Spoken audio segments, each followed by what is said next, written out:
मित्रों नमस्कार। एक नए वीडियो के साथ आप लोग के सामने फिर से एक बार उपस्थित हूँ।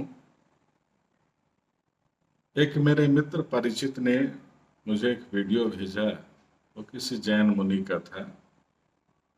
उन्होंने जन्मपत्री के बारे में बहुत सारी नकारात्मक बातें अपने वीडियो में बताई और एक व्यक्ति वहाँ पे खड़े थे।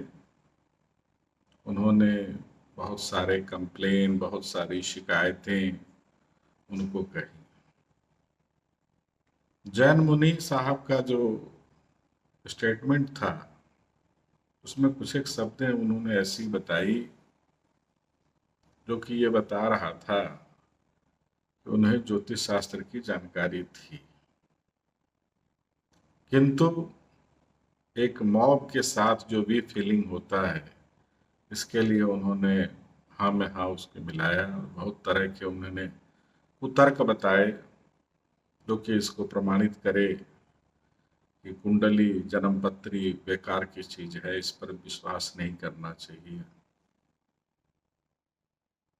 वास्तविकता में देखा जाए तो इस तरह की बातें वही करते हैं जो अंगूर को नहीं पा पाते हैं और लास्ट में कहते हैं कि अंगूर खट्टे हैं, हम तो उछल के देख लिए। इस वास्तविकता को स्वीकार करना बहुत आवश्यक है कि आपके कर्म अगर अच्छे नहीं होंगे तो कोई जन्मपत्री आपकी मदद वहां पर नहीं करता है। जन्मपत्री का काम केवल आपकी कमियों को बताना है, आपके कार्य में, आपकी उपलब्धियों में आ रही बाधाएं जो हैं उनकी पहचान करके और उपयुक्त विधि से उसकी शांति बताना है, आपका मार्गदर्शन करना है।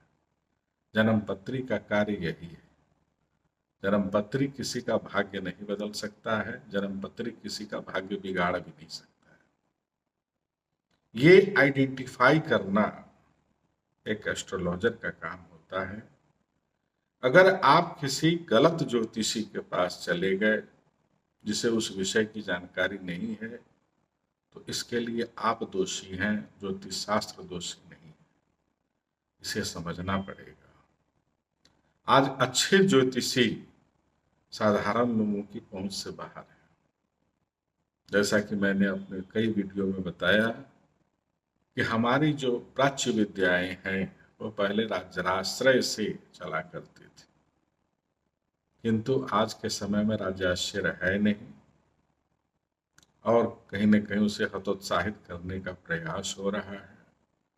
तो बहुतेरे जो वीतरागी हैं, जो अपना कर्तव्य समझते हैं कि हम अपने ब्राह्मणोचित कर्म को करें, वही आज के समय में ज्योतिष कर रहे हैं। बहुत सारी दुकानें खुली हुई हैं, देख करके ये लगता है कि इस दुकान में सामान खरीद लें, उस दुकान में सामान खरीद लें, लेकिन आपको पहचान करना पड़ेगा कि किस दुकान से आप सामान खरीदें, किस ज्योतिषी से आप सलाह लें। आप जिस शहर में रहते हैं वहाँ एक डॉक्टर की फीस 50 रुपये भी है और 5,000 भी। अगर 5,000 के पास ज्ञान नहीं होता तो वो शायद अपनी प्रैक्टिस नहीं कर रहा होता। तो अपनी पहुंच बनाने का प्रयास करें। अच्छे ज्योतिषी के पास जाएंगे तो आपको जन्मपत्री की विश्वसनीयता भी समझ में आएगी और अपना जो सेल्फ इवेल्युएशन है वो भी आपको पता चलेगा कि आप एलिजिबल वास्तविकता में एस्ट्रोलॉजी सर्विसेज के लिए हैं या नहीं। जैसे कहा जाता है कि उन्होंने अपने वीडियो में ही बताया कि एक समय में बहुतेरे बच्चे जन्म लेते हैं और सबका भाग्य एक ही जैसा होना चाहिए। ऐसा नहीं होता है। देवी भागवत में स्पष्ट लिखा हुआ है कि प्रारब्ध, संचित और कर्म तीनों का फल व्यक्ति को भोगना पड़ता है। जन्मपत्री बनती है तो उसमें एक श्लोक लिखा जाता है, जननी जन्म सौख्यानाम वर्धिनी कुल संपदाम पदवी पूर्व पुण्यायाम लिख्यते जन्म पत्रिका। पूर्व पुण्य के ऊपर आधारित ये जन्म पत्रिका है।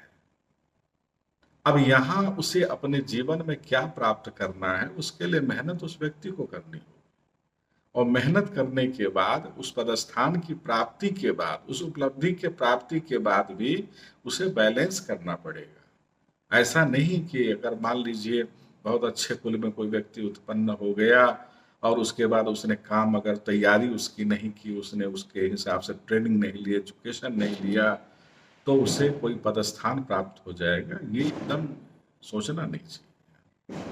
इसके आगे अगर उसने पदस्थान प्राप्त भी कर लिया, आज के समय में उसका क्या काम है, ये भी बहुत महत्व रखता है। इन तीनों का फल व्यक्ति के ऊपर पड़ता है। और जन्मपत्री में दो तरह की स्थितियां होती हैं। जन्मपत्री में एक तो होता है कि बर्थ टाइम के हिसाब से जो ग्रहों की स्थिति है वो उसमें दिखाई देता है। दूसरा है कि गोचर में जो ग्रहों की स्थिति हर क्षण परिवर्तित हो रही है, उसका भी फल उसमें रहता है। ये दोनों को मिला करके अंतरदशा, महादशा, योगनी दशा, इनका विचार करके ही कोई भी ज्योतिषी आपको परामर्श देता है। आपकी इकोनॉमिक कंडीशन को देखता है, आपकी फैमिली कंडीशन को देखता है, आपके सोशल कंडीशन को देखता है, आपकी मन स्थिति को देखता है।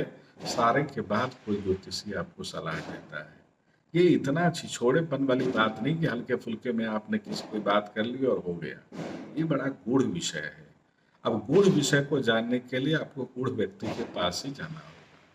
हल्के फुल्के लोग इसकी बात न समझ पाते हैं, ये उनकी बौद्धिक क्षमता से बहुत ऊपर की बात है। तो किसी शास्त्र को गलत ठहराने से पहले अपने को इवेल्युएट करिए कि आप पात्र हैं या नहीं। मुझे लगता है अगर आप अपने सीने पर हाथ रख करके इसका जवाब ढूंढेंगे तो आपको निश्चित तौर पर मिल जाएगा। जन्मपत्री गलत नहीं होती है, आदमी गलत होता है।